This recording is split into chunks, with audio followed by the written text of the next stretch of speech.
part 1 ভিডিঅ'টো চালেনে সকলোৱে যদি নাই চোৱা তেতিয়াহ'লে এই ভিডিঅ'টোৰ তলতে লিংকটো থাকিব চাই ল'ব পাৰিব এতিয়া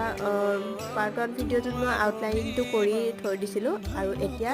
আউটলাইনিংটো কৰি হোৱাৰ পিছত এয়া কৰিছোঁ মই কালাৰটো গ্লাছ কালাৰটো কৰিছোঁ তাৰপাছতে গোটেইখিনিতে গ্লাছ কালাৰটো কৰি ল'লোঁ কৰি লৈ এয়া শুকোৱাৰ পাছতে কৰিছোঁ আউটলাইনিংটো শুকাই হোৱাৰ পাছতে আকৌ মই এনেকৈ আইপিনেৰে গোটেইবোৰ চেইনডালৰ কাৰণে জইন লগাই যাম আচলতে এইটো ক্লেটো যেতিয়া শ্বেপটো দিওঁ তেতিয়া আইপিনটো লগাই দিব পাৰে কিন্তু মই এবাৰ ভাবিলোঁ কেনেকৈ লগাই চাওঁ কিন্তু এনেকৈ লগাব অকণমান কষ্ট হয় বস্তুটো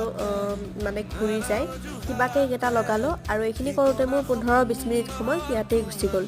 এয়া দুডাল চেইন মই এনেকৈ কমপ্লিট কৰি ল'লোঁ লকেটটোত আৰু ইয়াৰিংযোৰৰ কাৰণে আৰু দুটা বস্তু বনাব লগা আছে সেইকেইটা মই অৰ্ডাৰ দি থৈ দিছোঁ আহি পোৱা নাই গতিকে সম্পূৰ্ণ ছেটটোৰ ভিডিঅ' ইয়াৰে নেক্সট ভিডিঅ'টোত পাব